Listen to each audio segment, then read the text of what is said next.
Hey guys, it's Dr. Robotnik64. This is part 28 of Pokemon 3D. So in the last part, we mainly reviewed the 0.36.4 update to the game, and in this part, due to the fact that Victory Road is still broken, or at least I believe it is, we're going to be reviewing yet another update to Pokemon 3D, and this one is actually the first major update to Pokemon 3D in about a month. This is version 0.37. Now, even though this is a major update, there haven't really been a lot of things added, to tell you the truth, but I can go over some of them here. So, well, let's get to that then. So first of all, as you can see, they've added two new areas into the game in this update, the SS Aqua and Twirl Forest. So first of all, I want to start off with the SS Aqua here. So I believe when I reviewed the version 0.36.2 update, I did actually come to this area, and I talked to that guy over there, the captain. I believe he's the captain anyway. And he said that the SS Aqua was not implemented in that version of Pokemon 3D, so I couldn't do anything else in this area. But now, as of version 0.37, the SS Aqua has been implemented, and here it is. So as you can see, it's basically a giant cruise ship. Now, I believe the interior of the SS Aqua has also been implemented, which means you can actually go inside. But watch what happens when I try to go in, though. He stops me again, and he says, "I'm sorry, the SS Aqua is not boarding," I believe he's saying passengers, but for some reason the text goes right off the text box for some reason. Definitely get that fixed in the next update. Please come again later. And he pushes me back. So, yeah. So I can't board it, that means. And not to mention, I did actually do some research on the SS Aqua and the official Pokemon games. Basically, the SS Aqua, you can go to the Kanto region with SS Aqua. You can travel to the Kanto region on SS Aqua. Now, the only thing is, though, is that you can only go to the Kanto region on certain days. I believe, if I remember correctly, in the original Pokemon Gold, Silver, and Crystal games, and I believe also Heart Gold and Soul Silver as well, I believe you could only board the SS Aqua if you're in Johto, and you can only sail to Kanto on Mondays and Fridays, I believe, and I believe Mondays and Fridays anyway, and I believe on Sundays and Wednesdays it sails from Kanto to Johto. So, yeah, I don't know if that feature's been implemented into Pokemon 3D, but that feature was in the original Pokemon Gold, Silver, and Crystal, and I believe Heart Gold and Soul Silver as well. But I'm not sure if that feature's actually been implemented into here. Maybe that's why I can't get on it, but I'm really not sure. Well, actually, I don't think I'd be able to get on it anyway, because I also read that in the official Pokemon games, you can only board the SS Aqua after you've defeated the Elite Four, so... And I haven't defeated the Elite Four yet because Victory Road is still broken, and I'm waiting for the trainers to be implemented into Victory Road before I actually go and defeat the Elite Four in this game. So yeah. So that's why. So unfortunately, I can't show you the interior of the SS Aqua for now, anyway. So I'm pretty sure the map itself, for SS Aqua itself, like the interior, has been implemented, but unfortunately, I can't show you it right now, so sorry guys, maybe in a future Pokemon 3D video. So that's basically the SS Aqua. Now, as for Twirl Forest, I actually have no idea how to even get to Twirl Forest. I did look on Bulbapedia to see what I could find about Twirl Forest, and there's no article on Bulbapedia about Twirl Forest. So I have no idea if this is like some kind of like made-up region, maybe, in Pokemon 3D, or maybe it's a region from, like, maybe Pokemon X and Y or something. I'm not really sure, but I couldn't find anything about it on Bulbapedia. There was literally no article about it, so I have no idea. And I have no idea how to get to Twirl Forest either. Apparently the area has been implemented, but I looked on the map and there's no mention of Twirl Forest, so I have no idea. So unfortunately, I can't show you Twirl Forest either, but if you guys do know how to get to Twirl Forest in this game, then please tell me, because I'm pretty much clueless as to how to get there. It's not on my map or anything. I checked the map and it's not there, so please tell me where I can where I can explore Twirl Forest in this game. Maybe I even have to edit the game's files. I don't know. But yeah, that's basically the two new areas they've added into this update. SS Aqua and Twirl Forest. So let's continue on here then. Okay guys, so I'm back here on the save file that I used when I was reviewing the version 0.36.2 update. Mainly showing you the 3rd, 4th, and 5th generation starter Pokemon that were added in that update. But yeah, I'm back on this save file, and after a bit of file editing, well, I have these Pokemon in my party. Now, the reason I have these Pokemon in my party is because they actually added a few new 3D models for some of the Pokemon, and they also improved shading on some of the models. Now, by looking at the date when the files for the models were modified, it appears as though the new models that were added in this update were models for... This is only a few Pokemon, this is not all of them, but some of the new models were for Aerodactyl, Clefable, Croconaw, Diglett, and Dugtrio. That's 5 of them I was able to notice. Because all the dates that they were modified said October 2nd, which is today, at least at the time I'm recording this. So here are their models. There's Clefable. So basically, actually I just realized something. The color of the background in the Pokedex seems to change based on the time of day, it seems. Alright, I didn't know that, but there's Clefable. They also added one for Diglett, and Diglett's actually very small, holy jeez. There's Dugtrio. And what the heck do they have on the top of their heads? What the heck was that all about? Where's Aerodactyl? There's Aerodactyl, and oh my goodness gracious. Actually, these models are pretty detailed, for goodness sakes. I think one of the Pokemon 3D developers actually developed the models, so they're still pretty interesting nonetheless. I don't really notice the effects of like the new improved shading. I don't really notice any of the effects there. There's Croconaw, and okay, why are his spikes white? His spikes are red right here. Why are they white in here though? They're obviously red right there on his sprite, but oh wait, what the heck am I doing? Oh, I was clicking the wrong button. And, actually, no, Misdreavus, they didn't add a model for Misdreavus in yet. So, yeah, I believe that was the 5 of them, actually. Holy jeez, okay. So yeah, they basically added some new models for some of the Pokemon, and they improved the shading on the models. Now, along with that, they also added 30 new Pokemon into the game. And once again, looking at some of the files, some of them appear to be a few Generation 5 Pokemon that were added. So some of the Pokemon from Generation 5 were added in this update. Because I believe the files for them have the Pokedex numbers on their of the Pokemon. So okay, I just went back quickly and just checked the files again, and it appears as though they also added some Pokemon from the 3rd and 4th generations as well. I think one of the ones I can at least name is Sandile, which is a 5th generation Pokemon, and I believe it's evolution form as well, which I don't remember its name. Unfortunately, I'm sorry about that, but yeah. Basically, you can just get these Pokemon in by editing the files in your save file, so you can go try it out for yourselves. Because at the moment, I'm kind of too lazy to do that right now, because, well, there's 30 Pokemon, and that's just going to take too long, so...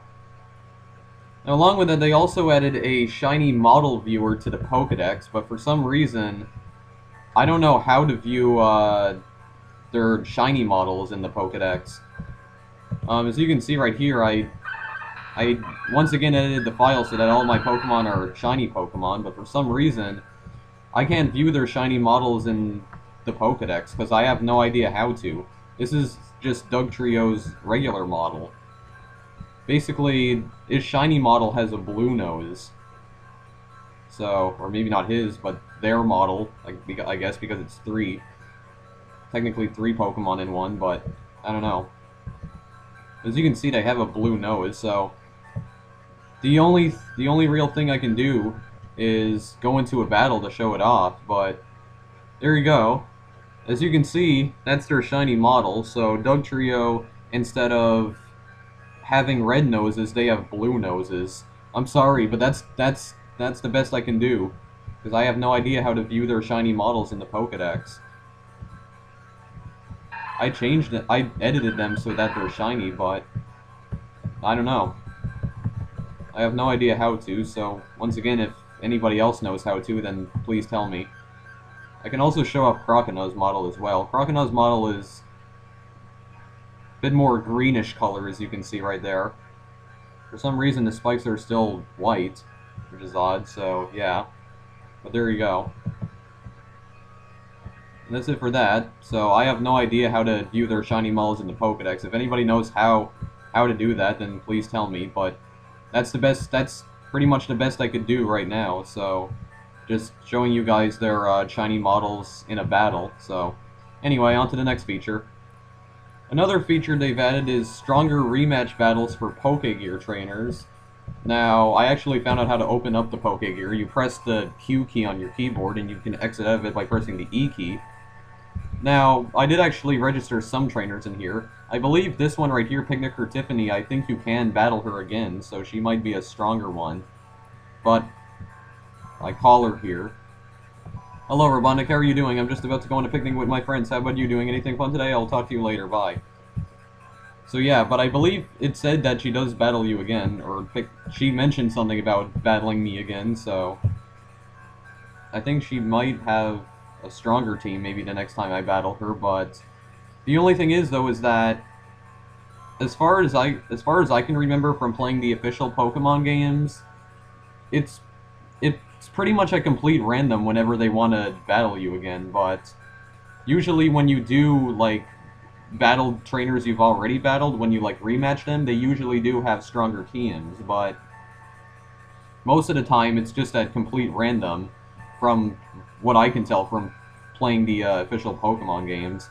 It's just at complete random whether they want to battle you again or not, so I'm kind of sad right now. Haven't seen any rare Pokemon recently. Maybe you have. If you do, come show me, please. Hope to see you soon. Bye. I don't think that guy rematches you, though. He just says he wants a rare Pokemon for whatever reason.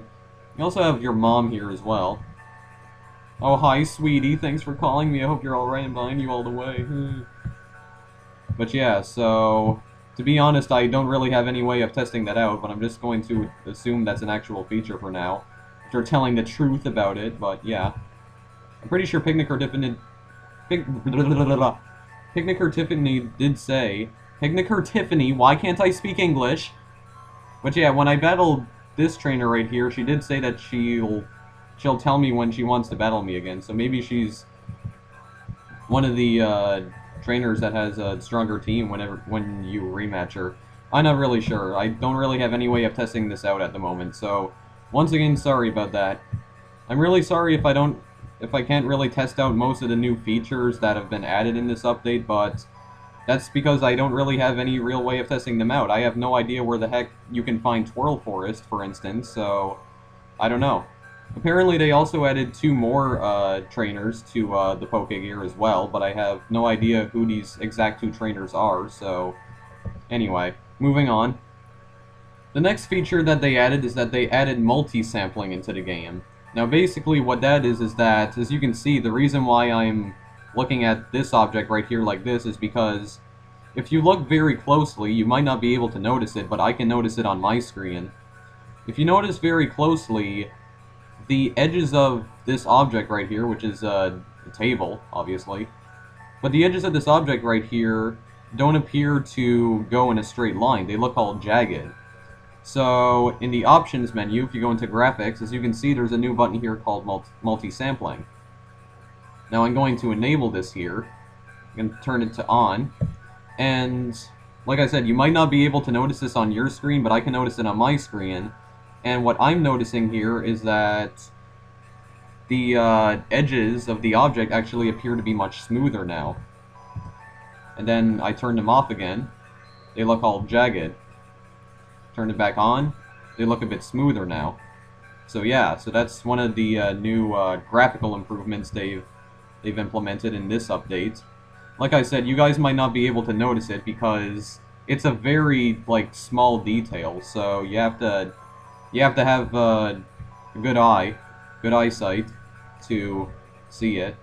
But I can see it, though, so it does look much smoother, so glad they added that. I believe Minecraft also shared that problem as well, and I think it still does, because I don't think there's any multi-sampling in Minecraft.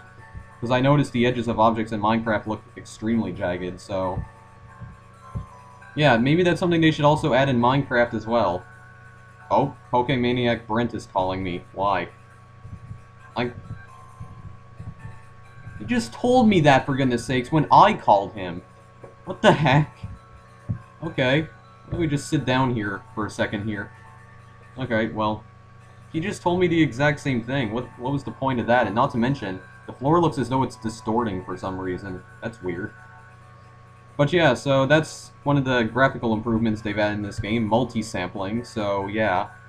I guess somewhat similar to anti-aliasing, I believe it's called, anti-aliasing, which basically makes the jagged edges of objects that are far away from the player much smoother, but except multi-sampling makes objects that are near the player much smoother, the jagged edges, so yeah. I guess kind of similar to that. Another new feature they've added in this update is that they've added hold items for some of the Elite Force Pokemon. Now, like I said, Victory Road is still broken, and I'm still waiting for the trainers, so I have no way to test this out either. But, however, with the help of Bulbapedia, I can at least tell you what hold items they might have. This is just based off the hold items that their Pokemon have in Pokemon Heart Gold and Soul Silver. So, in Pokemon Heart Gold and Soul Silver, Will's Xatu has a Citrus Berry, Koga's Muck has a held item called Black Sludge. I'm not really sure what that is, I've never heard of it before. And his Crobat has a Citrus Berry, Bruno's Machamp has a Citrus Berry, Karen's Houndoom has a Citrus Berry, and Lance's most powerful Dragonite, because he has 3 of them for whatever reason, but his most powerful Dragonite, the level 50 Dragonite, has a Citrus Berry, so yeah. So I'm assuming those are the hold items that they have in Pokemon 3D. Because those are the ones that their Pokemon have in Heart Gold and Soul Silver, so I'm just assuming that, so yeah. Moving on. They fixed and made some improvements to the Game Gel trading system, I believe it's called, or GTS. Apparently, according to a post by Nils on Twitter, you can now search the GTS without a search pattern again. I also noticed that in the Pokemon Center that has the GTS, which is in Goldenrod City, I believe, I never noticed these circles right here, these orange circles. I'll go up to here. Yeah, you're not using your Game Gel profile. Yeah, basically, GTS, I believe it just allows you to choose, I think it just allows you to trade Pokemon, I believe. That's one of the things Nils said that he fixed, though, with the GTS. I'm not sure what else they might have fixed. I do have a Game Jolt account, though. I recently did create a Game Jolt account, so maybe I'll try that out sometime in the future, maybe, so yeah. And as far as I know, that's pretty much everything that they've added in the version 0.37 update to Pokemon 3D. So yeah, so they've made some improvements to the GTS, like I've just said. They've added some more new Pokemon from the 3rd, 4th, and 5th generations. They've also added some new models for existing Pokemon. Also improved the shading on the 3D models of the Pokemon. Also improved some other graphics in the game. For instance, they've added multi-sampling now, and a whole bunch of other stuff, like the SS AQUA, I should say. I almost said the SS An. But yeah, the SS AQUA, which I do not know how to get in, and Twirl Forest, which I do not know where to find, actually, because it's not on the map anywhere. Or is it? Let me see here. Yeah, I don't know where the Twirl Forest is, because I don't think it's in any of the Pokemon games that I know. Because there's nothing about it on Bulbapedia, so I don't know if it's like a made-up location. Like a location that was just like made up by the developers of Pokemon 3D. I'm really not sure, but if anybody knows where I can access Twirl Forest, please tell me, so yeah. Anyway, I think I'm going to end this video off here for now, so in the next part, I guess we'll review the next minor update, I guess bug fix update to Pokemon 3D, which will probably be called version 0.37.1, which will be next Tuesday. The only thing, though, is that the reason I The reason I review the new Pokemon 3D updates on Wednesday instead of Tuesday is because I find that they're usually the new updates for Pokemon 3D are usually released very late at night on Tuesday. By the time they're released, I'm already like asleep. So that's why I only review them on Wednesday. They seem to be released very late at night, at least in the time zone that I live in anyway. So yeah, that's why I review them on Wednesday instead of Tuesday. But yeah, so next Wednesday, I guess we'll be reviewing the next Pokemon 3D update. So yeah. But I guess that's where I'll end things off for now. And out of curiosity, what does this guy have to say? The link area in every Poke Center is there to connect to other people all around the world. Alright, interesting. Actually, it's not. Anyway. That's it for now. So this is Dr. Robotnik64. Thank you for watching. If you want, feel free to like or favorite this video or maybe subscribe. Also, feel free to follow me on Twitter as I post alerts about videos I've recently uploaded to there. The link to my Twitter account is in the description of all my videos, including this one, so yeah. But that's it for now, so I'll see you guys in the next video I make. Later.